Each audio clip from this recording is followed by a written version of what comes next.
What's up, guys? Eric and Jenna here with driverlineup.com, world's okayest steering wheel holder. And I gotta tell you what she just said right before I hit record. She said, I kind of feel like throwing up. So first trimester down. Anyway, what was the, so I tried doing this video earlier. Brad called me. Yeah, thanks a lot, Brad. Throwing him completely off his game. Man, what was I talking about? Big news for... Some of you already know. Big news. I didn't even know what it was. I wasn't even sure where you were going with that. I don't remember. Apparently not Oh, yeah, news. I remember what I was going to say. Big news for me, and big news for some of you. This morning, I got caught up on all text messages. Oh. Which is... So, some of you got text messages like 6 days late. I apologize. If you don't know, my phone number is down below in the description. So if you're going to use our referral code, you want to talk to Barbara Brown, the recruiter, her information is down below as well as our referral code. Please text us. But please know that sometimes life gets in the way. We've got a lot going on. So we'll get to you, but it may not be instantly.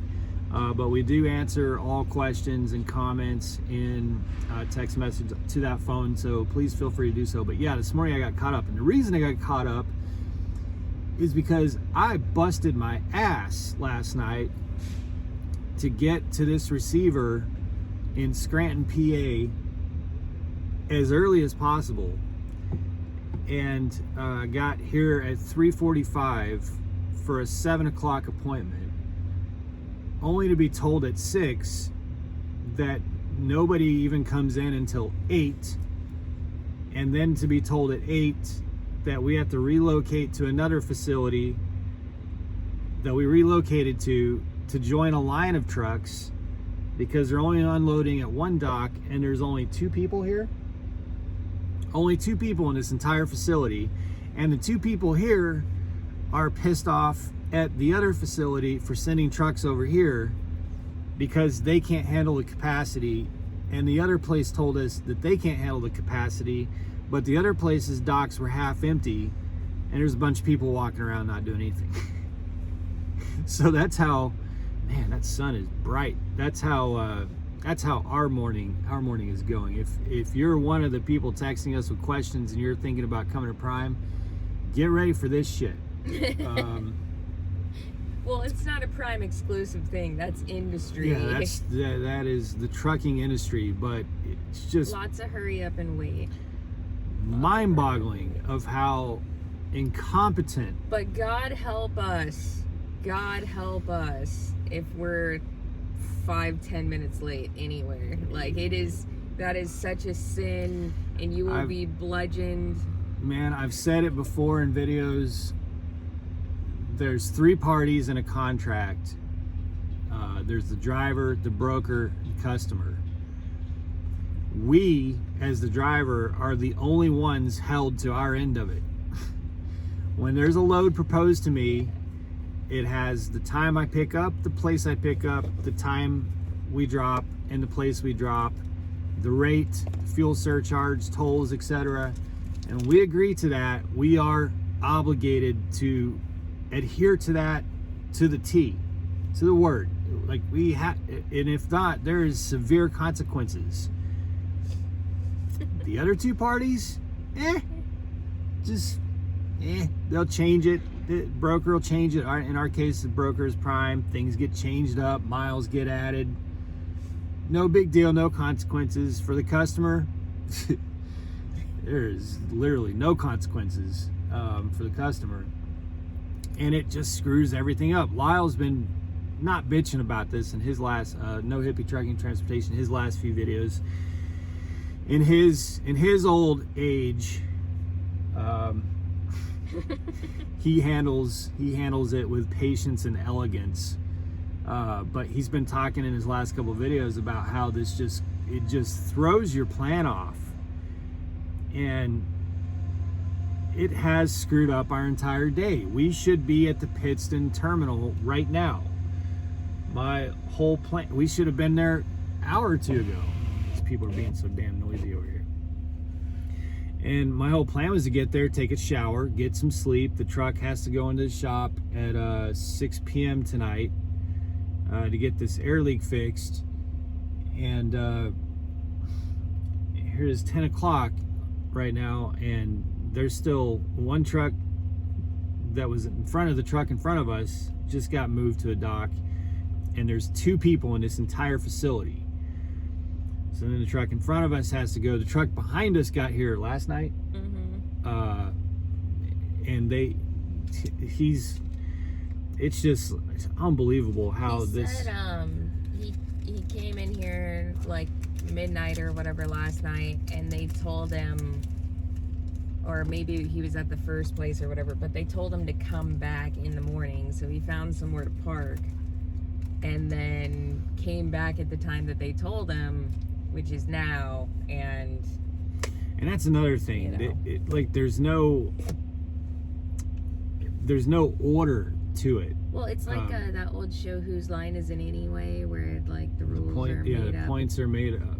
The rules are made up and the points don't matter. Yeah. So the guy behind us who's going to be unloaded after us got here before us, and the guy that was two trucks ahead of us got here after us, and he's being unloaded before.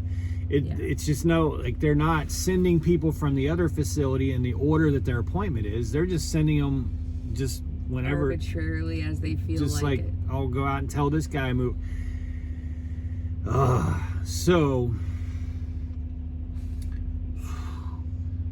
now I'm all messed up, and we're gonna have to move our PTA to later because I haven't slept yet today. And I want to get a shower. I want to get something to eat. I really want to get over to the pad in Pittston. I got a video I need to make while we're up here, and then we have to go in the shop at 6. So I'm not gonna mess around and try to take a load at like 8 p.m. today, when I should have been showered and be in bed right now. So it's just this shit, man. It's never gonna change. It is never gonna change. We listened to an interview 2 nights ago, with I think the vice president of the owner-operator Independent Driver Association. And he was asked in this interview, it was on XM radio, he was asked in this interview, like, what should be done about it? And it was like the worst interview I've ever heard. He had no answer for this whatsoever. And like he was saying, well, maybe we should have National Guard come work in the docks or something. There needs to be, look, harsh financial penalties. I am fairly, if I had to pick a political ideology, which I don't really want, I don't want to be boxed into any corner. I'm fairly libertarian. Not like I think even that boxes me in. I don't like an over-regulated everything, but in this instance, and there are many instances where obviously you need some regulation, and the term regulation means to keep regular. So there needs to be regulation on these companies. We were just talking about this when that interview was over. We were like, why? Oh my gosh, why did he not? Like, they need to have fierce penalties for detaining you on their property, and not only that, forced to give you, allow you to park if you're held for a certain amount of time. Unless that ever happens, like, this is never going to change, because the little bit of detention that they pay is so minimal in the grand scheme. It's cost of doing business, and they're just going to pass that on to their customers anyway. And even that minimal amount, they'll still fight, and like basically it goes back and forth between broker and the customer until it's dwindled down to such an insignificant amount that the customer can swallow it, So we're beating a dead horse. You guys will probably hear this conversation in 30 more videos over the next 6 months. But it's just, it's just mind-boggling. Anyway, so we'll eventually be at Pittston today, but we're gonna have to get sleep. Jen didn't get much sleep last night either. For some I-80, when you get close to 81, it becomes I really. know why I was struggling to sleep, but we're not going to talk about that on video. Why were you struggling to sleep? Because I'm starting to have to sleep in different positions because things are different. That's pregnant trucking.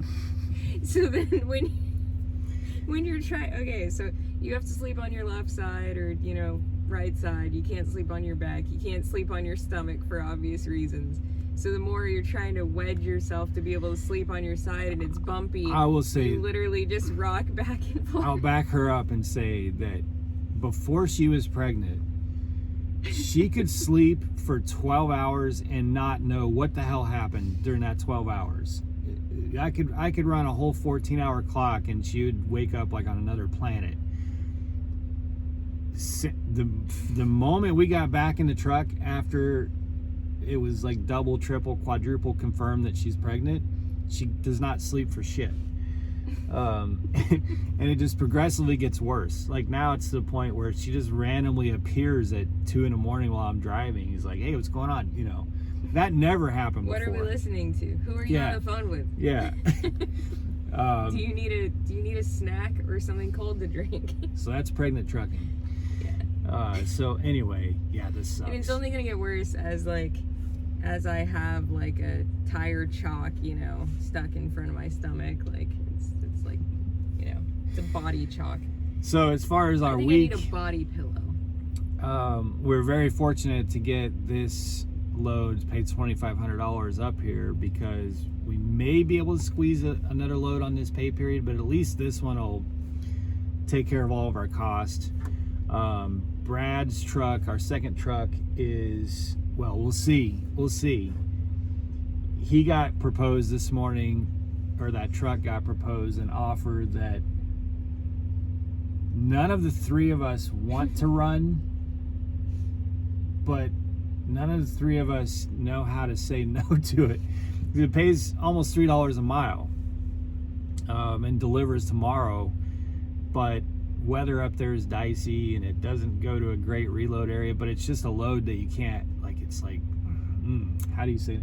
Anyway, his truck is going great. He's getting on a good track.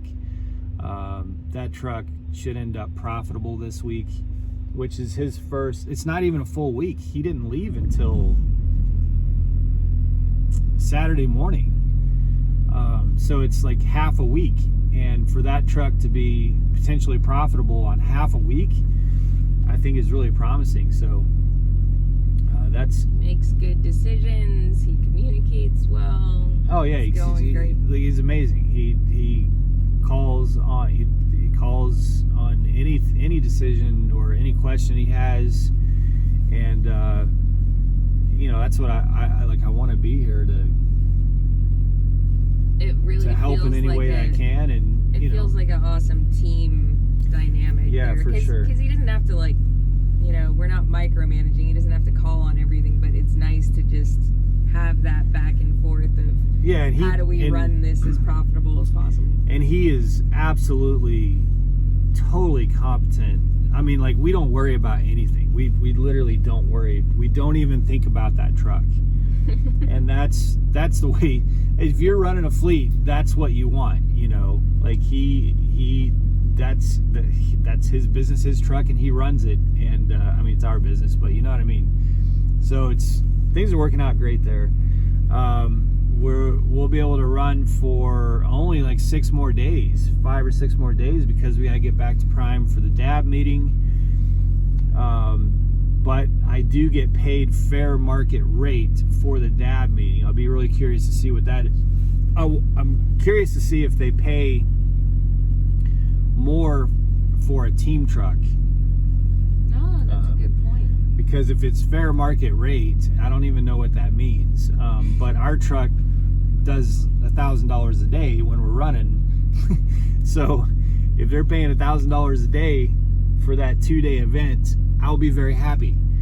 but for some reason I doubt that that's going to be the case. But anyway, it won't drag us down to have to go back to Springfield this time. So things are good, but I just want to give you guys an update. I have, for those looking for a place to start your trucking career, I have what I think is going to be one of my best videos, most important videos, most important messages that I've done. I'm actually, if it goes well today, going to make it the featured video on the homepage of our channel. I don't know, best, most important video ever, I think, was Steering Wheel Holder for Life. The rap video. So updates on that coming. Hopefully I'll have that video up tomorrow. The beard is Beardy. The sun is actually kind of concealing it, but the beard's going well. I have updates from multiple drivers later this week on the Back the Beard campaign. For those who don't know, a lot of us are growing beards until March for a good cause, so I'll have updates on that too. But I just wanted to give you guys a little bit of a Monday morning hello, welcome to trucking, and an update on us and our fleet. So I think that's about it. Anything else? Jenna's just getting her day started. She's drinking Oh, you're gonna get me yelled at. Yeah, well, so just to preemptively nuke any comments, which apparently there are a lot of doctors there are so many doctors on the internet, it's amazing. A lot of comment doctors. The last time she was drinking something with caffeine in it, she got... It was a coffee. It was a cold coffee. Yeah. She apparently visited the comment doctor's office and was told that if you're pregnant, you can't have any caffeine, which is not true. Yeah, not true at all. Her own doctor told her the amount of caffeine that she can have per day, and she abides by that. So you are absolutely allowed to have caffeine because caffeine is in a lot of items. So, you know, you're absolutely allowed to safely have up to 200 milligrams of caffeine a day, which is 2 small cups of coffee or 1 regular sized cup of coffee. Yeah. So anyway, she's booting her day up. She's about to take over. Anyway, that's it for this one. You guys be safe, make good decisions, and as always, drive to thrive. Talk to you soon.